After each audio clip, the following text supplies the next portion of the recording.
Good evening, good evening, good evening. Today I've got a very special guest. I've got Sam from Big Gunner Talks today.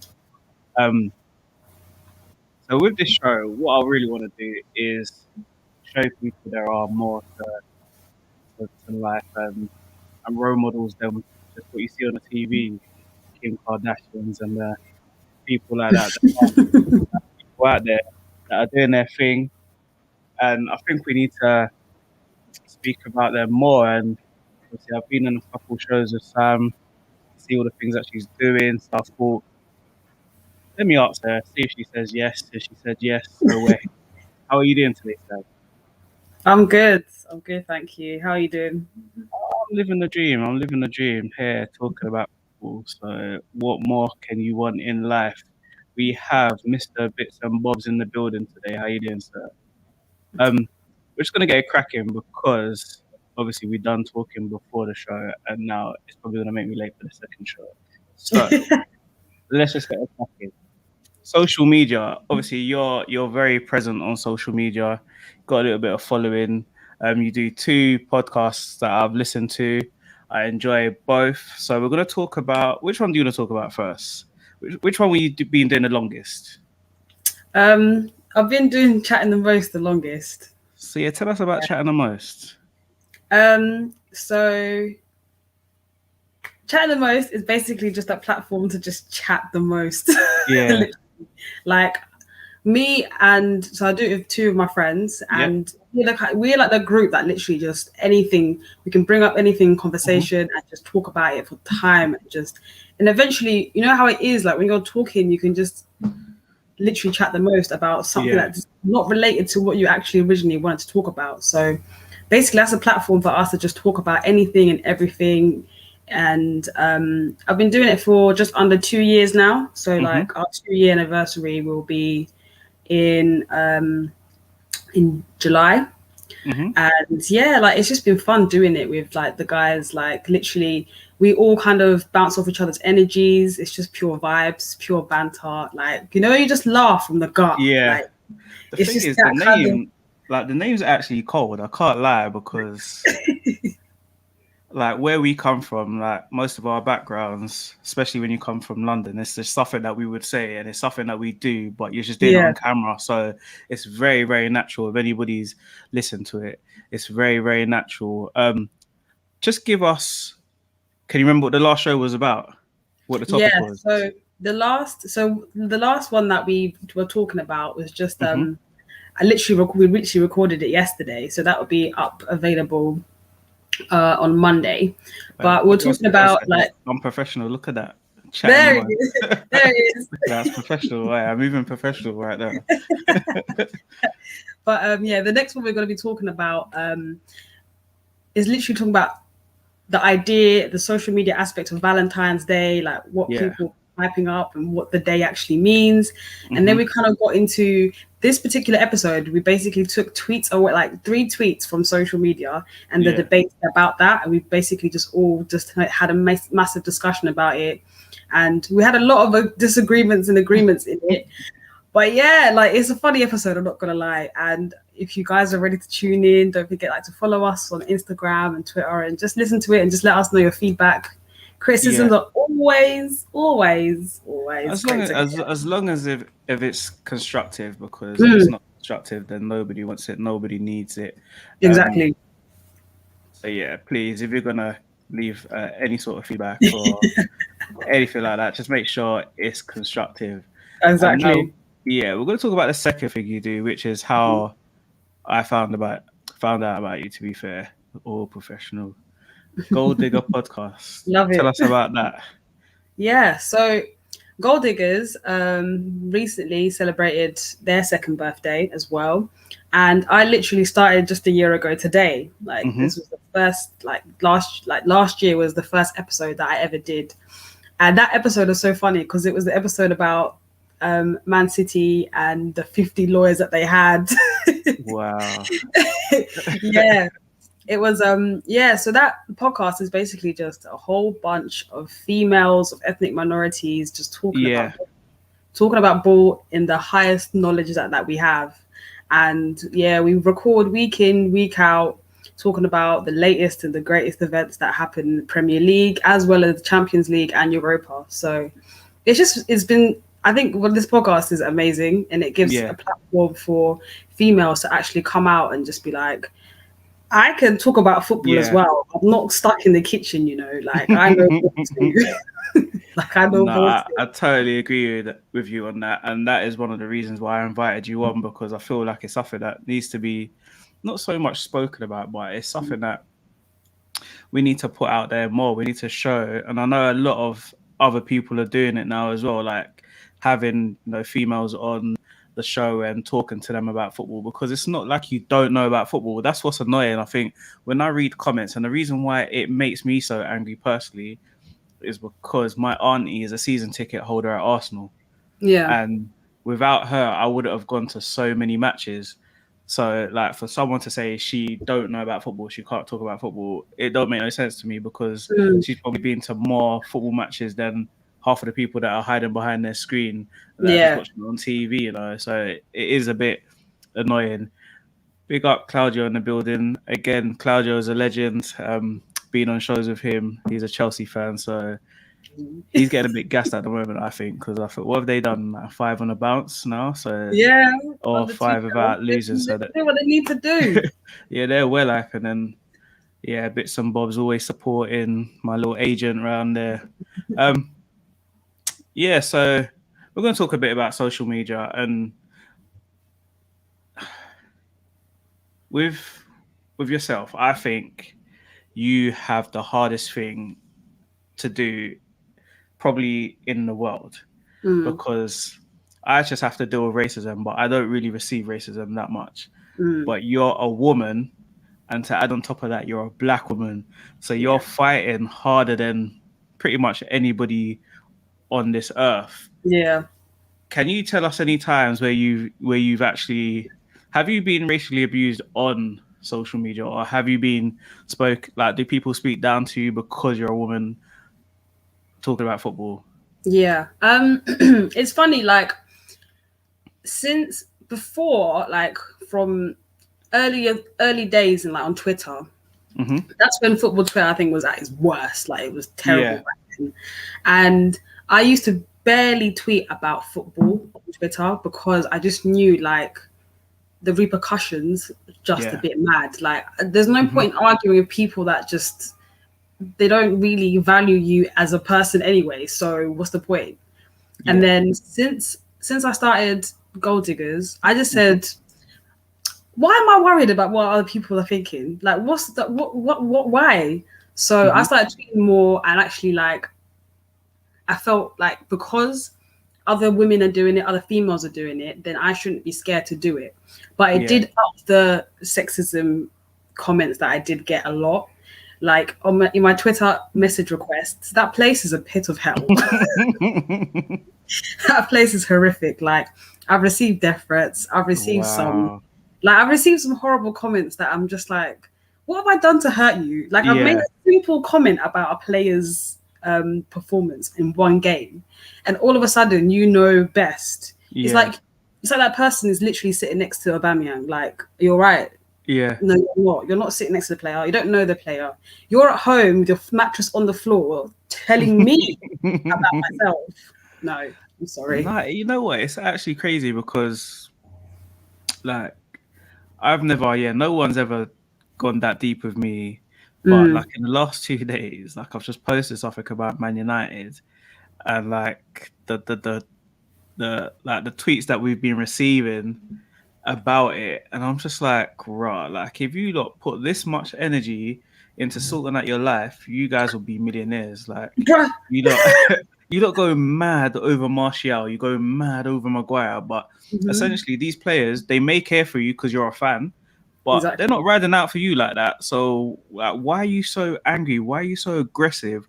Why do you have so much anger in your heart, like so much hate? And for football, like as much as we love football, you've got to know that you have to be able to switch off in it. It's never that deep, right? And I think you kind of want lockdown to end because I think a lot of these douchebags wouldn't even be on the internet. Like they may have something else to do, but right now they're just very lively, very busy, and like, yeah, I just don't even, I don't even know.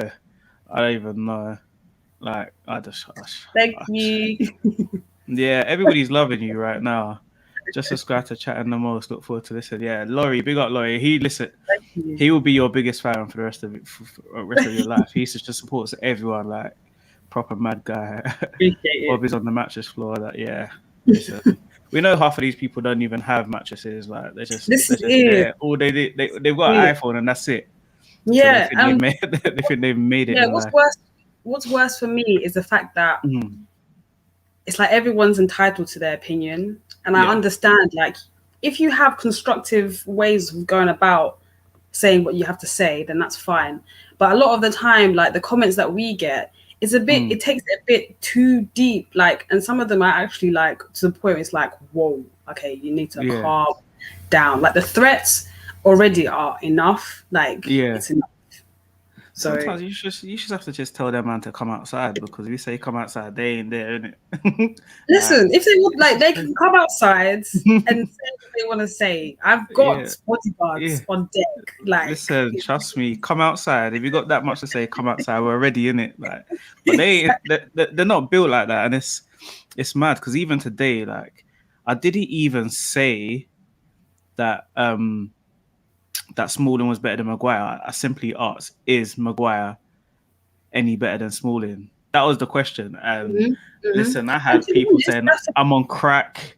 I had just bare madness. I'm like, I asked the question. I didn't say he was better. I just asked the question. Like, trust me, as Bob's knows, like, come outside. Like, we're built different, innit? It's not like we're all fun and games, but if you really want to talk, then just come outside. We'll have a conversation. But I think that's what I've noticed, that a lot of them lack the intelligence to have a conversation. So that's why they just come with craziness, and you just have to just roll with it, innit? Like, let them be racist, innit? Or let them be douchebags. But listen, guys, if you want to shoot your shot with the girls, jump in the DMs and shoot your shot. But this isn't a kid's playground. Like, you can't get to a girl by, you know, abusing her. Like, it doesn't work like that anymore, innit? Like, if you want to shoot your shot, shoot your shot.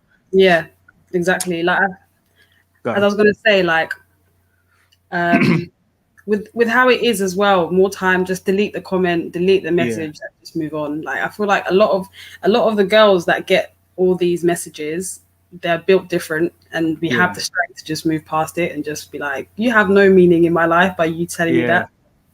That's the thing. You've seen it already. So even though you've deleted it, you've seen it. So I can't imagine what sort of, I don't know, like, does it have any? Do you feel like it's a little psychological effect that it has on you? Sometimes it can be like maybe it makes me doubt myself sometimes, because it's like maybe I said something wrong, maybe I came across like not in the right way, because when you make a statement, and you're saying, don't at me, don't argue with me, argue with your mom or your dad, that's when it gets a bit like, okay, cool. Trust me, you'll see loads of my tweets say don't at me. Like, I'll say something like don't at me because I ain't responding. Like, you can say what you want. Like, a lot of the times it's a question. So if I'm asking a question, if it's got a question mark at the end, it's not a statement. I want you to come back and tell me what you think. Don't just come with some mad crud talk. Like, a man said he's gonna slap me in my head. Like, am I crazy? Like, bro, like, come outside. Like, let's have a conversation. Not even a girl, woman. Yeah, big man talk, boss, man. Big man talk. So yeah, obviously we've already spoke about racism and social media at the same time, but obviously in terms of football, we've seen what's happening with Rashford and other players like that. Like, do you feel there's anything we could do to stop it? Like, realistically, I asked the question: how do you teach a racist? Like, I mean, how do you educate a racist? Like, that was the question, and the answer for me is you can't. I agree. I was even going to reply to that tweet, but sometimes it's harder to like word it.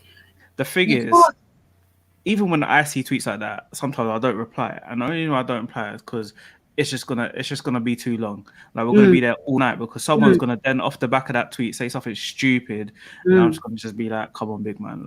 Like someone told me that racism goes both ways. So he basically, like, he was saying that he got robbed or whatever. Like, two people, I've had it twice actually, saying that they've been robbed because they're white. And I'm like, that's different. Mm. Like, they've seen you and thought you as an easy target. It's not necessarily because you're white. You look like an easy target. Someone like Tyson Fury has said that he's suffered like racist abuse and stuff like that. But I always say at the end of the day, we can't hide our skin color. Like, whether you're Jewish, white, whatever, if you were just all to dress the same, people will just see off the back of that, say you're white. Yeah. And already you've got a hall pass. There's nothing we can do to change the color of our skin. So already on that way, it's just different. Like, can we do anything? Like, how do you stop it? Can you even stop it? Is there a point to stop it? Do you know what? Racism is a scheme as well as what the meaning is. Like, people profit off racism, and it's mad because there's only so much kneeling on the ground before a game you can do before it actually changes anything. Because right now, what's changed? We are kneeling for 10 seconds and then playing a game. Then what? These players that are playing for the fans, for the coaches, for their team, for their country, we're playing for you, man. We're playing for you, but you can't protect me. You can't help me or back me when I'm getting abuse online. Like, there has to be something that's done, especially on social media. It's like, ignorance is bliss. Like, you can look at it and be like, oh, I'm so sorry for you. I didn't mean for that to happen to you. What can we do to help you? And it's like, protect me. Like, Instagram, they have a job to do by removing all of those people that keep making these comments. Take them off. Remove their pages ASAP. That's how you know that you're making a difference, by stopping that influx of comments. Because these players, they get psychologically affected by these things. It stops their gameplay. Like, can you see how it can affect you actually, like, on the pitch? Like, it's not just a comment. It's something that burns inside. Like, you can't not hurt my feelings by what you say. Like, calling me a monkey, calling, oh, you ruined the game for us, we didn't win because of you. Excuse me, there's 11 members on that pitch, my guy. There's 11 of us on that pitch. You can blame Maguire and Lindelof as well. Just saying. Just saying. It's not just me. It's not so that deep. Like, there's a lot for UEFA to do in terms of racism, and it's a practical move they have to do, not just saying things and then putting a statement out. You got to do something beyond the statement. The average fine a player could play that, like, when they're fining whole countries, like 30 grand, like, that's not even a week's wages for half of the players on the team. Like, most of the players are just like, they're getting that in half a week or whatever. So honestly, so those things that need to be looked at, as well. Like, getting back to the kneeling down, I think it's the easy option. I've never agreed with it. I just think it's just a token gesture. Like, what's that doing for me? How's that going to stop people from racially abusing me? It isn't, because at the end of the day, when you watch it and then you see half the players don't even care. Like, they half kneel. They don't even put the full knee on the floor. Like, say the mud's gonna make them darker. I don't know. Like, I don't even know what it is. Why they're so, like, don't force someone to do it. And I think that they're forcing people to do it, which is also worse, because you're not giving them the chance to say no.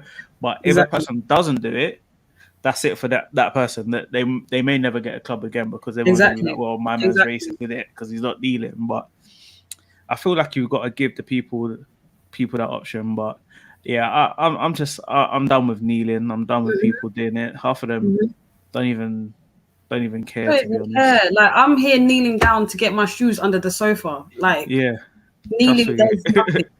It does nothing, man. It's just it makes them feel like they're doing something. So exactly, and they feel like the more they do it for, the longer it is. The more they care about the situation and what's going on. But really and truly, they don't really care. And at the end of the day, I feel like racism is going to be a major issue for us throughout our lives. I don't think it will ever be fixed. I don't think we'll ever have a point where we feel equal or the same as, or a point where what you do and what I do will eventually be considered the same. Same way that Serena, she was hitting her racket. The other girl, that vexed me, man. Did she get stick for that? No, I want the same energy. Understand? That's it. That's all we ask for, people, is the same energy in it. Like, just give us the same energy, man. Use the money that you get for sponsors and silly adverts and use it to educate these clubs, either weekly or monthly. Yeah, I agree. I mean, Bits and Bobs does a lot for racism, and he lives in Scotland and stuff like that. So obviously it's quite prominent over there as well. But Yeah, I just don't think you can educate these people. Like there's so much information out there. Like, they've seen the damage that it causes, they've seen it, and they've chose to not look at it. So for me, it's not education, it's just licks they need. Like, that's all you could give them is good old-fashioned belt out over the knee, give them 2 licks, because that's what they need. And half of these kids, they're like 12 and 13, like half of them doing it online and that, they're like 12 and 13. So hopefully one day we can get IP addresses and say, come outside, come outside, and let's have a conversation, or print it off and show it to their mums, and let's see if they're getting let out in the morning and that. So, yeah, I mean, it's just mad. Like, yeah, the only way you could do it, like, is to seriously have a man in front of them. Like, you need Rashford sitting in front of one of these guys that have done it to him, and let him talk in it and see how much they change in it. Exactly. But I don't know, man. Like, for me, I always say, if you take all the bad out of the world, lots of people lose their jobs. Facts. So if you do that, you can't. So obviously, I'm not for any sort of racism, sexism, homophobic, anything like that. But if we start taking, not taking away, but if it was just good times every day, good vibes every day, a lot of people lose their job in it. So we kind of, I wouldn't say we need it, but it's always going to be around, because it makes life real. Like, it's really, yeah, it makes it life. Yeah, that's what they say. You can't be a goody two shoes 24/7, 365. Like, yeah, people are gonna break, and you'll realize what people's real opinions are when it gets down to it. Yeah. Like, the thing is, the only way you can affect people is to mess with their money. If there's a way that we can start messing with people's money, then people will fix up. So we need to find a way of messing with people's money. And it happens on Twitter every day. Like, someone comes out, B's racist, and then people find where they live, or find where they work, and then they lose their job. And then all of a sudden they're sorry. So we need to find a way that we can affect these people's money. And then you're gonna see everything change up. But yeah, we're gonna talk about why you're really here.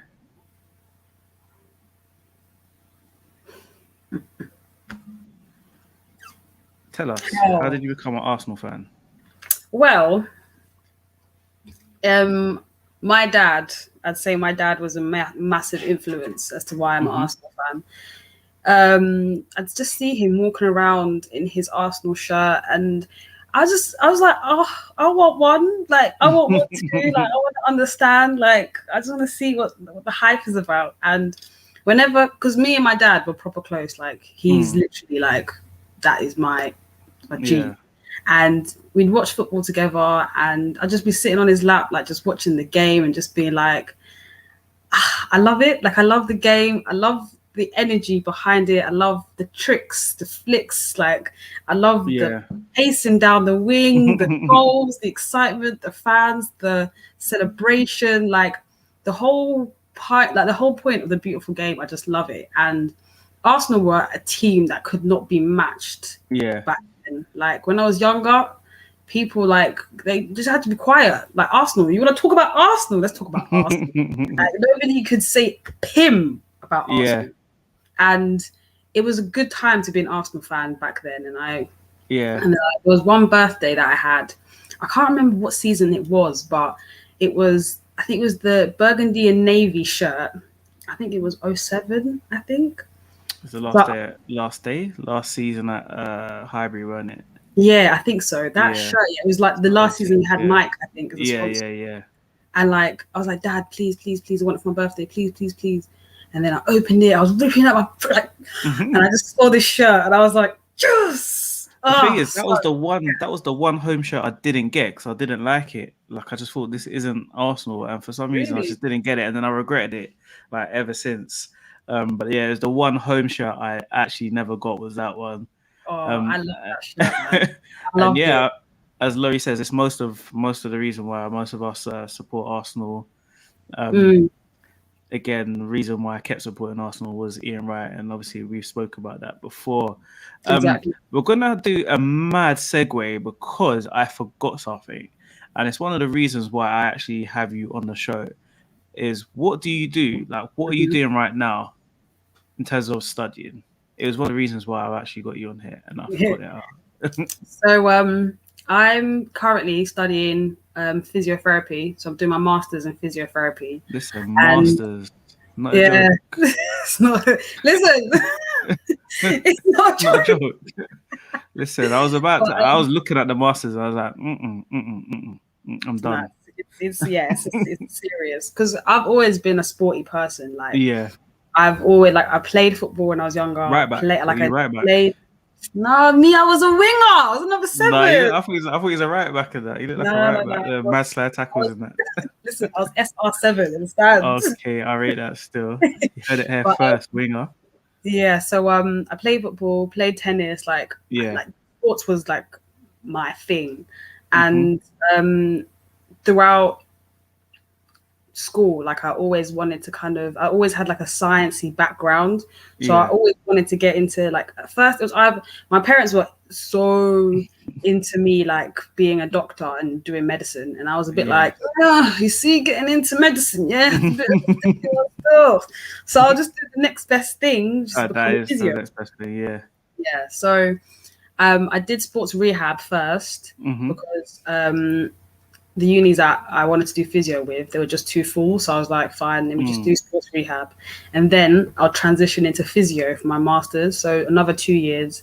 So I'm in my final year right now. I should be done by the end of May. So, boy, so the aim is... Everybody pray for her, man. It's a mad Please, man, because this year is tough. She's trapped. She's trapped. I don't know how she's doing it, to be fair. So I don't know how you're doing it, to be fair. Nah, it's mad. It's hard though, but I love it. Like for me, I've always being a sports physio is what I love. Like I love being able to like bring someone from injury back to like how they were. Like I've helped people with like ankle sprains, ACLs, like shoulder, like after shoulder reconstruction. Like I've been there to see like each stage of rehab. And listen, Arsenal, if you want to hire me, I'm good. Listen, everybody in the comments has suffered from all of those things, so you could get a bit of business.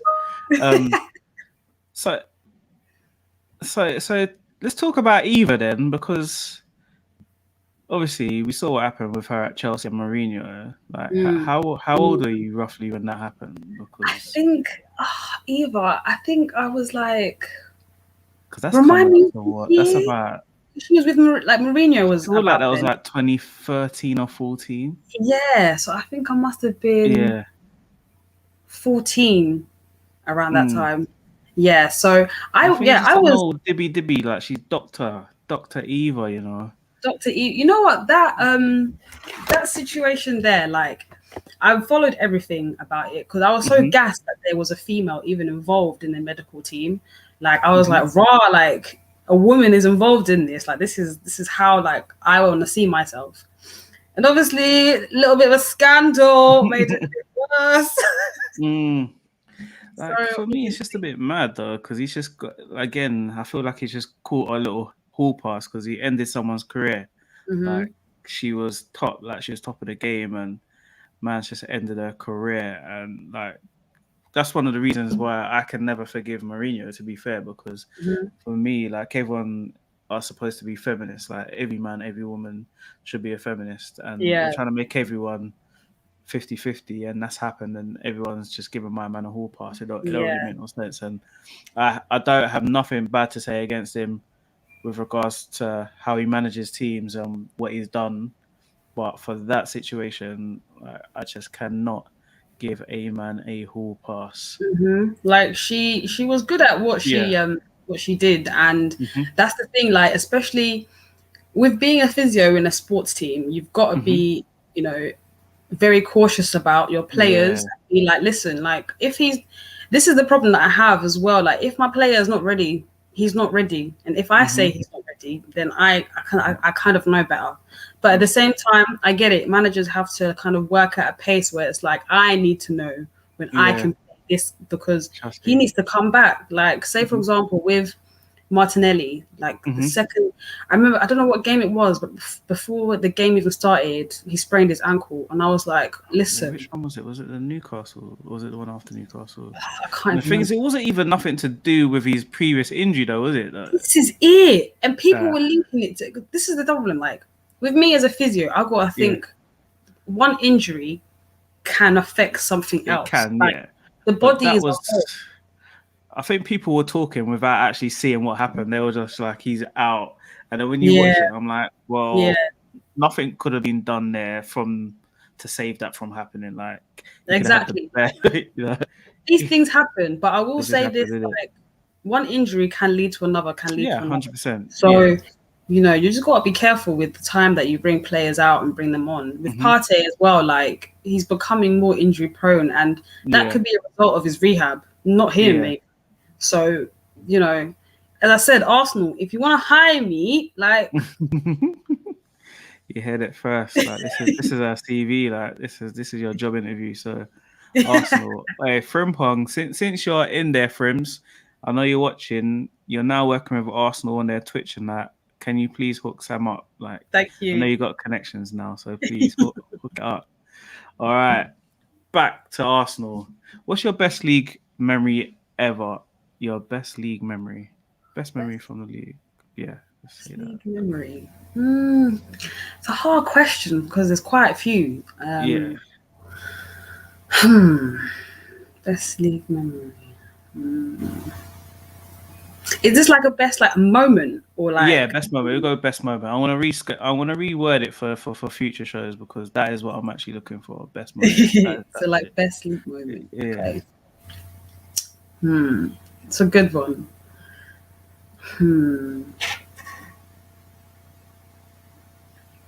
I think one of them, I'm not going to say this is like my ultimate favorite, but I think one of them is when we actually signed Ozil. That was cold. That day was serious. Like that day on Sky Sports News, that was mad. You see transfer news, Ozil signed. I was like, what? You got this guy from Real Madrid. Like, Paul was serious then.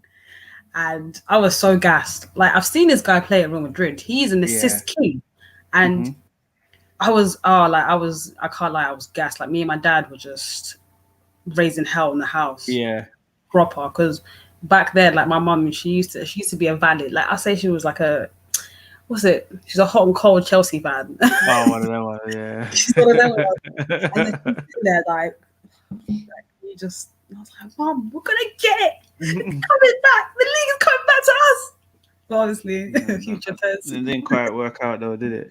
To be fair, like he needed other world-class players, and that's why I would never I don't have a bad word to say about Meza. Even when people say he should have left, blah blah blah. How can you take the money? He asked us, "What are you gonna do with the money if I take a pay cut?" We couldn't answer him. So why don't give him the money in the first place? If you don't really want to give him the money, don't give him the money. But you gave it to him, so let him keep his money. And don't mess with people's money, you know. That's it. That's all it was. But it was. But I wish we built a team around him because that's what it needed. We would have been a very, very strong contending team if that was the case. But hey, and it's gone. It's done and dusted, and I just hope he lives his best life. Best Champions League moment. They haven't been too many. Was it for the last 6 years? So you're gonna have to dig into your archives for this. I'm not gonna lie. See, yesterday they brought up, because this has always been like one of my favorites, the Jack Wilshere one. Yeah. That's always been one of my favorites because he was gonna be one of the best youngsters to come out of that academy. Rehab. That's because you weren't rehabbing him. Listen, this is why they need me. He would have been balling out. I was joking. No, like, because they brought it up yesterday, I was like, you see, the streets will never forget this performance. he left those midfielders in his pockets. Yeah. You know? Oh, it's not mate. no dibby midfielders. It's the best 2 or best 3 to ever do it as well. The best 3 to ever do it. Like, Barca were not like, I think they were threatened in that. They were definitely threatened in that game, and that was one of my favorite Champions League moments. Like, it was just so, it was just, the performance was just great. Like, I love that game. Absolutely loved it. Now, you know, there's some games that you just won't forget. Yeah, that was one of them, and he really proved himself. 19 years of age. Yeah, no, it weren't no silly performance, but exactly. Again, I just hope we just don't have to live in the past forever, man. Big up Jeremiah in the building. 21 is coming, Jeremiah. It's coming. I don't know when it's coming, big man, but it's coming, man. You know what? You know why I love Jerry? Yeah, because Jerry, he was like the only Man United fan that was proper believing in his team, and he still believes in them. So I love that, man. A lot of Man United fans, including bits and bobs, yeah, that man are flaky. They're flaky. they don't commit to what they really want in it. Like they think they're gonna win the league, or they thought they were gonna win the league, but yeah, they're not winning the league. Yeah, man. Best cup moment. It was best FA Cup and best League Cup moment, but I think for League Cup for you, there was nothing, was there? Like you haven't seen us. Yeah, like so. I wouldn't say best League Cup. I wouldn't really like remember much, but for me, FA Cup was the first one. The first one that we got from the drought. That trophy drought was It pained us. It really pained us, and the lead up that we had throughout, like the players that were around back then. Oh my goodness! Like we won't be able to get that kind of talent back. Ramsey, Özil, like it's just bloody Sonogo played in that game. Listen, you can't have it all. Do you understand? You can't have it all. That was jokes. Like Liverpool right now have like the likes of Henderson. Like, oh no, don't diss. Don't diss Hendo. That's my guy, man. Like, I mean, my guy. No, you know, guy, like. If you would have said Man United have Matt Tarnay or Fred, I will add that because I have the likes of McTominay and Fred. Okay. Yeah. Okay. That FA Cup moment that you gave there is, I would say, that's probably my second one, because obviously I was alive and kicking when Ian Wright 93 times. So that was probably my best one. But that one, I went to that cup final. Did you go? I went to the cup final when we beat Chelsea as well, 2-1. 2-1. But that was the best. I was crying because like it wasn't too long after my dad passed away, and he didn't see Arsenal win the FA Cup again. Obviously, he's seen more Arsenal win more trophies than I have seen. Yeah. But obviously, at the time, we hadn't won anything. We hadn't won anything in a while. Yeah. It was just a nice moment, just to be like. It's just emotional, man. Yeah, it was proper emotional because it's like we haven't seen a trophy in so long, and I think the team needed it. Wenger needed it, you know, and it was something that like it just built up so much in the team that we actually came together as like a unit, like proper. It was proper. It was proper funny as well, like because I remember like we went 2-0 down quickly, and someone must have been like Wenger out. Like this guy was going mad, Wenger out, and then 2-2, some next guy jumped up and just banged him, and I was like, this is mad. Like we're losing 2-0, and these two guys are just having a Royal Rumble. And I'm just sitting here, like, just looking at the clock, thinking, "What the hell is going on, man?" Like, when Santi scored that free kick, I was just like, "That's it, we're gonna win this game." Because is he Cazorla? Yeah, Santi is just probably one of my favorites, man. Probably one of my favorites. Definitely my favorites. The days of big up TJ, man. It was a good time. It was a good time. Thank you, Egal, man. Love for sending your people over, man. I love that. Oh, Egal, my guy. He's my guy, man. Like he's one of the between him and Bits and Bobs. These two are the guys where I'm on here, man. But what's your favorite goal?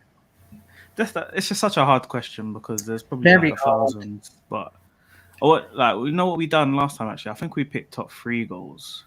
Okay. So that made it a bit easier. Favorite goals.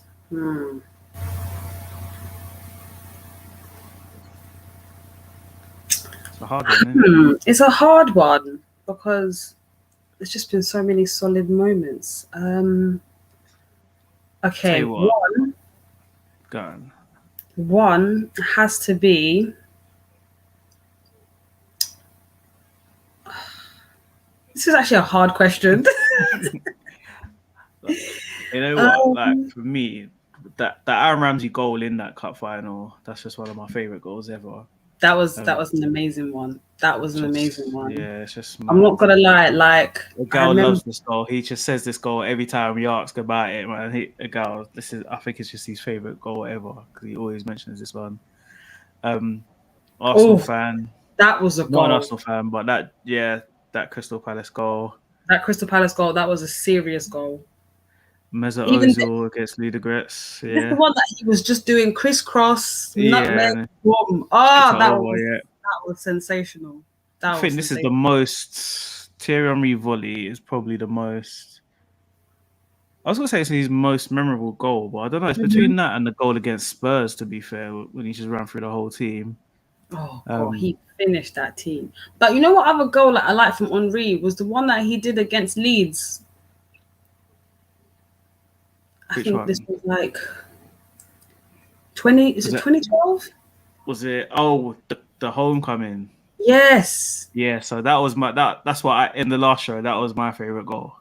I can't lie, that goal was just spectacular. That was goosebumps, man. This guy's always coming with some crazy goal, so we might have to start deleting this guy from I will say like Henry's goal. Yeah. That homecoming goal was probably one of my favorite. But another goal, I would have to say, I think it was a Ramsey assist and Ozil just one-touched it into the goal. Yeah. I can't remember who we were playing for the life Which of one, me. sorry? It was a Ramsey assist. Yeah. Ramsey assisted it from the edge of the box into the middle, from the edge right into the middle. Ozil was there, and it just one-touched it into the goal. Can't remember. Funny. That was the first Champions League goal he scored. I think I'm gonna say it was Napoli. Someone Google it for me. Please. I just can't remember. I think it was Ozil against Napoli, that Ramsey one. Man, we could just say Thierry Henry for all these goals. The ones against Real Madrid. Exactly. We can say Henry for a lot of them. We can say Bergkamp for a lot of them. You know, one of Arshavin's goals in that 4-4 against Chelsea was mad as well. Actually, I remember that one. I think I saw it as like one of like the memories that came up. He was a serious player as well. There was just so many, man. I think I gave Tony Adams again before your time. Tony Adams the volley to win the last goal in the last game. Thierry Henry against Real Madrid, and you know what? Arshavin against Barcelona. It wasn't even a great goal. It was a good goal, but it was just how it made me feel was just mad. Yeah, and like sometimes the build-up is even like the build-up can gas you more than the goal because you see the process in like down the pitch into the opposition and you just see it and it's just like it looks so good. And you know the build-up is gonna be a goal. Those are one of the best goals as well, I think. TJ Emerson, the Arteta free kick. I feel like it was Man City a free kick? No, it was just a shot. There was an Aston Villa and I believe there was a Norwich one. Egal, find out. Egal will know. Egal will know, man. Yeah, that Jack Wilshere goal always goes down as like one of the best goals in the Premiership. The pass and the movement, man. Not related, but remember Cesse's goal. Yeah, I said this was my favourite Premiership goal. The Cisse against Chelsea goal. It was mad. Up for grabs now, Michael Thomas. Yeah, that just because we shared the same name, he was my favourite player for ages. Now I don't think you're ever going to see a situation like that. I mean, Aguero's one came close, but I don't think you're ever going to see a situation where two teams like that to the last day and they're playing each other on the last game. It's just mad. I'll let you answer this one. What's your favourite rival goal? What's your guy's favorite rival goal? I gave you the dribble Cisse. That was mad. Favorite rival goal. I'm not gonna lie. think like Rooney's scorpion kick, that one, because he's a rival. I don't really know who was playing, but bicycle kick, the Man City. Yeah. Rooney, Man City. Yeah. Was it Man City? Yeah, we don't really talk about that. We don't talk about Rooney in here. We don't really talk about Rooney, but like, yeah, we don't talk about Rooney. Goals by Rooney. Like people kind of like, as we said before in like the other stream that we did, like people underrate him, and he's for me, he's the best English footballer ever. Like, his goals were underrated, and they were just spectacular. To be honest with you. Yeah, Wayne's my guy, man. Wayne, if you're watching, you're my guy. Cristiano Ronaldo free kick versus Portsmouth. Yeah, I think that was the first time we saw that knuckleball kick thing that he's so famous for. Ronaldo's just that bastard hate to love. I don't even like him, man. I don't like him. It's just I can't stand it. I was gonna say favorite season, but can you think of anything? Like, favorite season? I think one of my favorite seasons that I just from the top of my head, I really enjoyed the 15-16 season. I really enjoyed that season a lot, purely because we were going up. Ozil was doing numbers. He was doing numbers. And yeah, I really enjoyed the 15-16 season, to be fair. No, other seasons have been a bit... it could have been ours that season. It really could have been ours. It should have been. It should have been. Really should have been. Yeah, first crossbar running goal. Did you see the David account with Arsenal near signings versus Chelsea's? It was Chelsea, wasn't it? Was it Chelsea near signings? Yeah, Arsenal's one would have won all day, to be fair. I'll show her after, but I'm just going to tell her Arsenal's one would have won. They would have won the league. Vardy versus Liverpool. Yeah, that was an amazing goal. Company versus Leicester. I remember I was shouting at the screen, "Don't shoot, don't do it!" And the guy banged it top corner. So Company is serious. Can't really deny that. All right, we've got 12 minutes, so we need to fly through because I need you to pick your best 11. Who's your favorite players? Give me your 2 favorite players. Favorite players, as in currently or ever? Ever. Henry, always number 1. Yeah, everybody. No doubt about that. I'll also add Cesc Fabregas as well. Mm-hmm. He's in there. I really like Nasri as well. He was one of my favorites as well. That's so good. Those times are great, you know. They were great. And I'll also add Ozil in there. Like, he's my boy, really is. And right now, I'll add Saka and Tierney. Like, they're making it for me. We can't argue with that. All right, so now we're going on to your best 11 of all time. Ooh. Give me a goalkeeper. It's not fair because you didn't see David Seaman, did you? So I didn't really see him too tough, but so you're gonna have to plug him in there, though. He's on my list. 100%, he's on my list. You have to plug him in there because you have to. Like, there's no doubt about it. Layman literally has a shout just because he's an invincible, but it has to be David Seaman. Has to be him. All right, what formation do you want to play? I think I'm going to play a 4-3-3.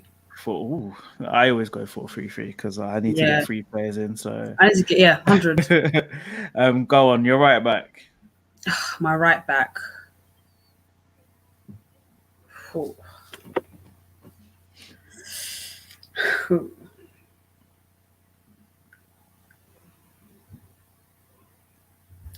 This is actually really hard. Where does Ian Wright rank in all-time greats? It depends on what you mean. If it's Arsenal, for me, he's number 2, maybe number 3. I don't know where everybody else sees him, but for me, he's up there, top 3 for me. For me, KT has to be in there because I've seen him since he was 17 at Celtic, balling that. But it wasn't really for Arsenal though, TJ. So I don't know, big man. Don't know. Has to be Leno. I mean, obviously, he sounds like a recent one, so maybe Leno. He's gone Sagna, which for me is It could be 3 people for me because I'm from the yeah, old like, I was era. thinking I've got Sagna. Dixon, I've got Sagna, and I've got And Lauren. you can add Colo Touré as well. Like, Yeah, you could. Yeah, because Colo did have a good stint at right back as well. Cole, Ashley Cole as well. I'm just trying to think like how I want to do it. And Campbell as well. Can't forget him. Ooh. Okay, right. Let's You think got about it. this quickly. I really like this. Is a hard one.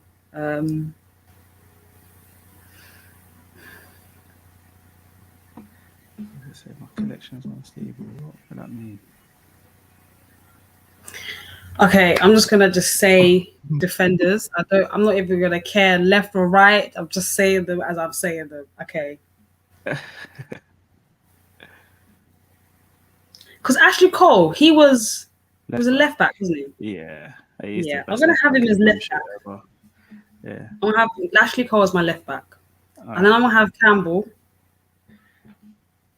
Yeah. And then I'm gonna have.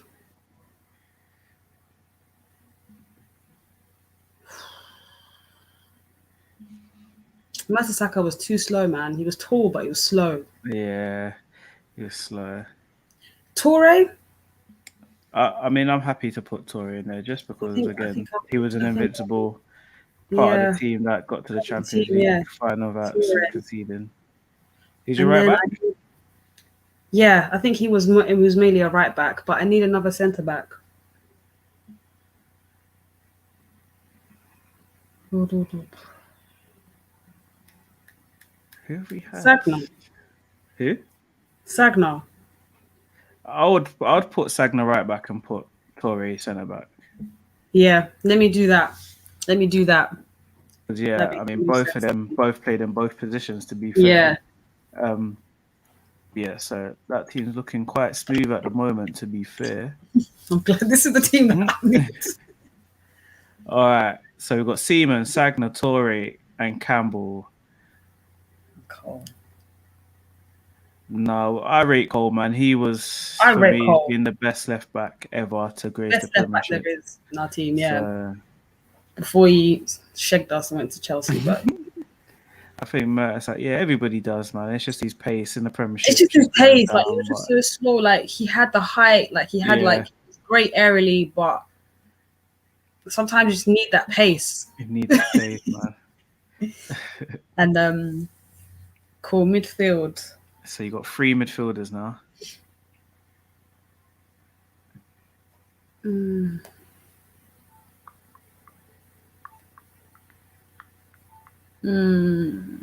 Guys, help her out, please. Struggling. You know what it is? Because there's just so much. There's so many options that I'd love to go with. I mean, where you've been slightly lucky is that you haven't.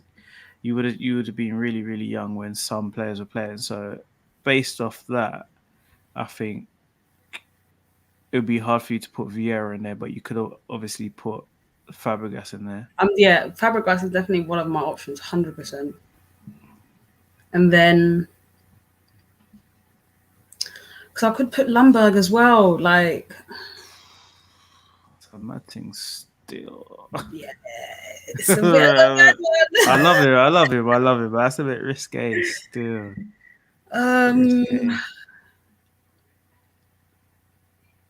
Bit risque, that one. TJ, you're trying to put Bergkamp in midfield. That is a bit mad still. I'm trying to put Bergkamp in midfield. What? Okay, so I'm saying Fabregas. Yeah. I'm saying... Oh, God. I'm just trying to figure out, like... Nah, it's easy. Like, you could just do it and just not have no defensive midfielders and play... True. This is it. Like, I'm moving very attack in my head right now. I would fling... Yeah, I wouldn't play no defensive midfielders. I'll just put Ozil in there. Ozil. Perez?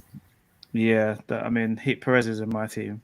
Yeah, I'm saying Perez, Fabregas, and Ozil. I've got in my team. I've got Fabregas, Perez, and Vieira. Oh, Vieira's a good one. But obviously, as I said, yeah. Yeah, I'm sticking with mine. And then who's your three? Because up front, again, you've had who have you had? You've had Sanchez. Sanchez was gold. With Ozil, I'm not gonna cap. He's definitely in there. You've had Aubameyang. Henry is definitely in there. Henry up front. Even if you've never seen Henry play, you've got to put Henry in there anyway. Man don't care. He's got to be in there. Yeah, I'm saying Sanchez, Henry, and Bergkamp is number 10. Roy Keane has posters of Vieira. Big Gunner, Luke Shaw. Yeah, if you think Luke Shaw over Tierney, that's your That's team. your own prerogative. That is your own. I rate your opinion, big man. Love it. But we both know that can't run. But I love your opinion. See, Van Persie's in my head as well. Listen, I wouldn't be mad at you if you put Van Persie in there. Yeah, I'm gonna say Sanchez, Henry, and Persie. That is mad. Like, I've never seen anybody put this three in there, and I think this is a championship winning team. To be fair, Persie, Henry, and Sanchez. That's a solid team for me. I'm not gonna lie. That is mad. So just to recap, we've got Seaman in goal, Sagna, Toure, Campbell, Cole in midfield, Perez, Fabregas, and Ozil. No defensive midfielders. I don't care. Care. Listen, this team is going to be scoring 10 a game. 10-0 minimum. Yes, Henry, Van Persie, and Sanchez. Henry to the left, Van Persie through the middle, and Sanchez to the right. That is a mad team, you know. We wanted to put Lundberg in there, TJ, but he's just going to be a sub. He's on the subs bench, isn't it? He's going to be a sub. Stop getting excited over Luke Shaw. This is not Arsenal podcast, idiot. Big man, Laurie, we have mercy on these people, big man. We don't. No violence around here. It's all love. But Sam, thank you so much, because we've got 5 minutes and then we're jumping on the next one where we're reviewing Arsenal 2012-2013 season. So all the Arsenal fans locked in, join us on the next one as well. I'll let you answer that, Sam. Score prediction for Benfica. It's gonna be a tricky game. I'm not gonna lie, and I think it could be a draw, 2-2. Oh no, get off! I have to fling you out, Sam. Still. Yeah, listen, I'm a realistic. Yes, you're realistic, but on the podcast and that, I say it in my chest, we're gonna win. Big man team. Do you know what? Behind closed doors, you might get a different answer, but right now, Arsenal win all day against Benfica. Arsenal win always and forever. Always. The thing is, to be fair, like there's no home and away, so it's a bit mad anyway. So yeah, it's a bit mad. Makes it a bit neutral.